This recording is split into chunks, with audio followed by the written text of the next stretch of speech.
mau sakit lahir kita cepat-cepat ke dokter untuk cari obat. Tapi kalau batin kita atau psikologi kita yang sakit itu sangat jarang kita mengetahui. Ya. Mungkin kita berpikir hanya orang gila aja yang sakit jiwa. Padahal sekarang banyak juga orang gila berkeliaran di mana-mana. Ya. Mungkin ada juga istilah misalkan cara gila cari jadi pengusaha gitu kan. Itu kan kata-kata populer saya kira yang beberapa tahun belakangan ini sering digembar-gemborkan orang.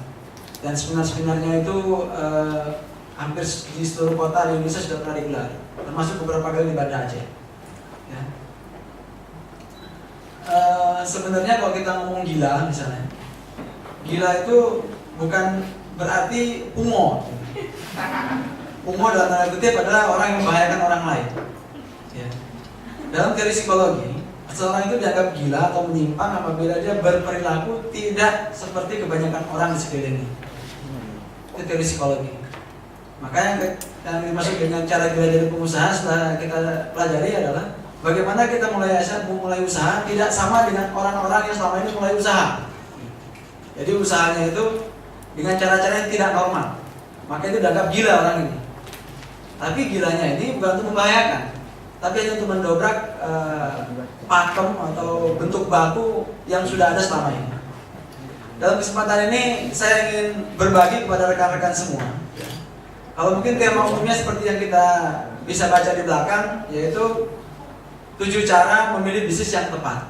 Ini bukan kapasitas saya menyampaikan ini. Ya. Tetapi saya akan menyampaikan adalah 7 modal penting untuk memulai bisnis. Jadi saya tuh temanya adalah 7 modal penting untuk memulai bisnis. Ya. Banyak kita atau sebagian besar manusia ketika ditanya, pingin apa sih? Pasti jawabannya pingin bisnis atau pingin punya bisnis. Karena dia tahu hanya dengan cara bisnis lah orang itu SK1% bisa ambil uang di bank. Walaupun cicilannya bisa 10-12 tahun, yang penting ambil uang di depan. Baru dia mulai bisnis. Ini seiring atau sesuai dengan sabda Rasulullah bahwasanya 1 dari 10 pintu rezeki itu bukan dagang. Nah, saya kata-kata agak saya balik nih, nggak normal gitu kan. Normalnya kan 9 dari 10 pintu rezeki adalah dagang. Ini kita balik coba. 1 dari 10 pintu rezeki itu adalah bukan dagang. Makanya jangan heran hari ini misalnya mau jadi PNS pun kayak dagang juga. Kalau bahasa iklan itu wani piro gitu kan. Berani berapa? Makanya sekarang mau jadi PNS kalau nggak punya modal yang kuat ataupun dia nggak punya orang yang hebat di struktur pemerintahan, jangan harus jadi PNS. Hari ini mungkin umum bahasanya, tapi tahun ini tahun kedua ditutupnya penerimaan PNS umum ya. Kecuali untuk kesehatan, guru, dan tenaga pajak. Di luar ini kan ditutup PNS. Jadi kalau kita ini udah kuliahnya bukan kedokteran ataupun kuliahnya bukan berkaitan dengan kesehatan dan bukan juga di FKIP dan juga bukan di ekonomi yang dibutuhkan sama negara hari ini untuk ahli pajak, bersiap-siaplah menghapus cita-cita PNS itu. Artinya kita harus berpikir lain. Ya. Untuk apa? Agar kita tidak berputus asa. Ya, karena apa? Hidup nggak boleh berhenti sampai di sini. Ya, hidup nggak boleh berhenti hanya gara-gara PNS ditutup. Ya.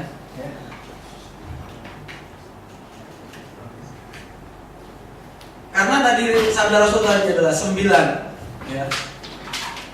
Rezeki adalah datang dari dagang. Adalah wajar kalau kita tanya orang secara fitrah atau secara lahiriah, secara cita-cita, masing-masing pasti ingin jadi orang kaya dan ingin punya bisnis. Cuman dia belum menemukan momen yang tepat atau dia belum berani memulai.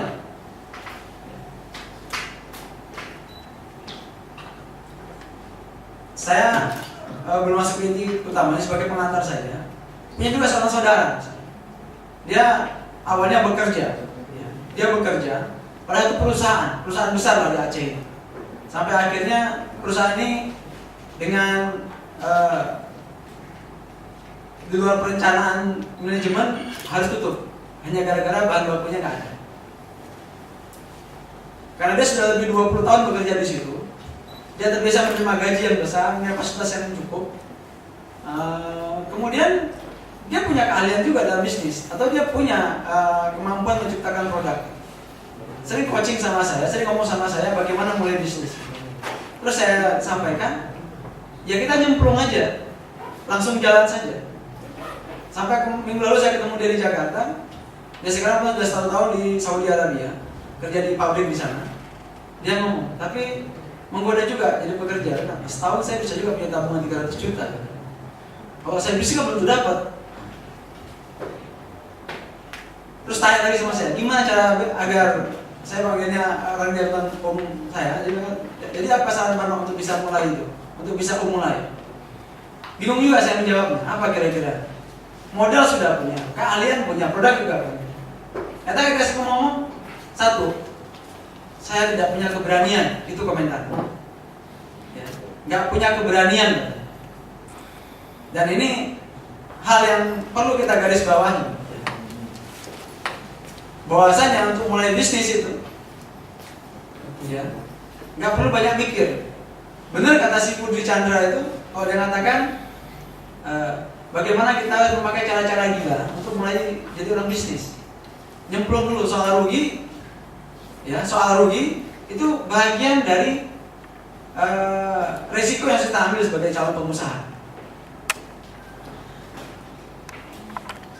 Dalam 7 modal penting untuk mulai bisnis, ini yang saya alami sendiri, ini yang saya lakukan sampai hari ini. Yang pertama adalah kita memiliki niat.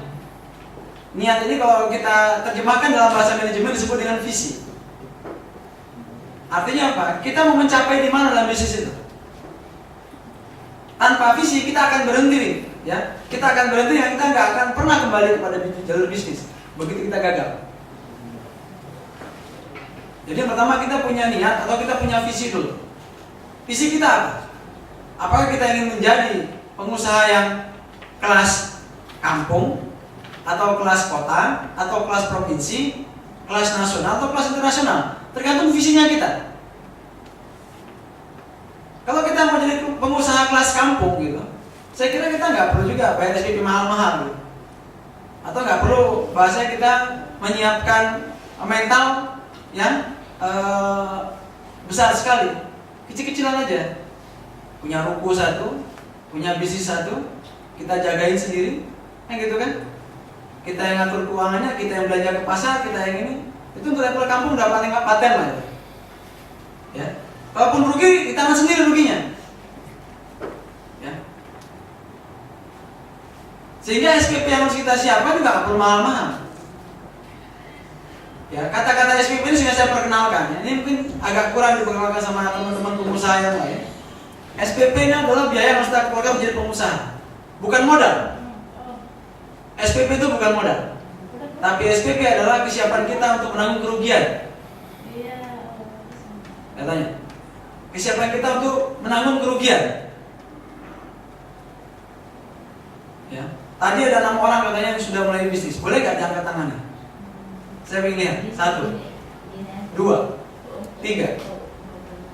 Oke, baru 3 ya? Oke. Tadi 6. Baru beberapa menit sudah 3. Diskon 50%. Oke. Biasa kalau kita ngomong SPP itu apa? Paham SPP ya? Ini kan SPP itu singkatan, sumbangan pembangunan pendidikan. Tapi kita yang paham itu SPP aja, pokoknya duit untuk bayar sekolah. Itu SPP. Pertanyaan, kalau kita mau jadi pengusaha perlu nggak bayar SPP kira-kira? Perlu. Nah, kalau kita sudah punya niat tadi, kalau niat kita adalah mau jadi pengusaha level nasional misalnya, kita juga harus menyiapkan SPP yang besar. Ya. Contoh, ada pengusaha kelas nasional, ya, yang dia memulai juga tidak mudah, tapi hari ini dia sangat dikenal. namanya CT, tahu nggak CT? Siapa CT itu? Khairul Tanjung yang punya Transcorp. Kalau dulu namanya Paragroup, kan diganti jadi Transcorp, Trans Corporation. Dia punya Trans TV, dia punya Trans 7, dia juga punya Trans Studio, dan ratusan produk lainnya yang kita nggak bisa memahami. Umurnya masih muda, sekarang masih belum 50. Tahun lalu saya ketemu itu 47, mungkin sekarang 48 lah umurnya. Khairul Tanjung. Dia ketua KEN. KEN itu Komite Ekonomi Nasional, langsung di bawah Presiden. Khairul Tanjung. Ceritanya juga menarik. Tadi ada ketua panitia, masalahnya anak kedokteran gigi gitu. Ya. Khairul Tanjung juga dia alma maternya kedokteran. Dia dokter. Tetapi dia mulai bisnis itu bukan karena bapaknya orang kaya, enggak juga. Dulu dia juga tinggal di Jakarta itu cuma rumah petak sama keluarganya, kamar mandi itu di luar rumah. Tahun 70-an seperti itu dia hidupnya. Dia mulai bisnis tahun 88. Jatuh bangun. Dan dia baru mulai bangkit bisnis tahun 97. Di saat orang tahun 97 itu bangkrut, dia mulai naik. Khairul Tanjung. Tapi memang niatnya itu menjadi pengusaha nasional. Kalau kita lihat sekarang betapa hebatnya Khairul Tanjung itu, ya. Tahun 2011 saya mendapat publishnya tentang keuntungan dari perusahaan dia, tapi 2010 Trans TV itu keuntungannya 1,5 triliun. Baru Trans TV aja. Trans 7 670 miliar. Jadi dari dua bisnis dia itu untungnya sudah 2 triliun. Makanya dia termasuk pengusaha muda yang masuk dalam pengusaha muda Muslim, ya, non Chinese, udah Muslim non Chinese lagi, yang masuk dalam daftar 40 orang terkaya di Indonesia. Khairul Tanjung, suku aslinya Padang, ya. Jadi Khairul Tanjung ini orang Sumatera Barat. Kita harus bangga dengan dia. Yang harus kita buat pertanyaan adalah, sekarang ini kalau kita suruh tanya, misalnya teman-teman suruh tanya, pasti tanya, bagaimana sih, ya kan? Cara Bapak bisa sukses, bagaimana cara Bapak bisa bangkit lagi, bagaimana. Terus kalau diceritain, tanggapan kita apa? Wah, Bapak mah enak, sudah jadi. Betul nggak? Bapak mah enak, Bapak sudah punya duit. Khairul Tanjung, kalau saya runut ke umurnya dia itu baru sukses di umur 38 atau 39. Belum umur 40, sekarang kan 10 tahun lah atau lebih. Ya, Khairul Tanjung itu. Tetapi dia mulai bisnis sejak umur 13 tahun.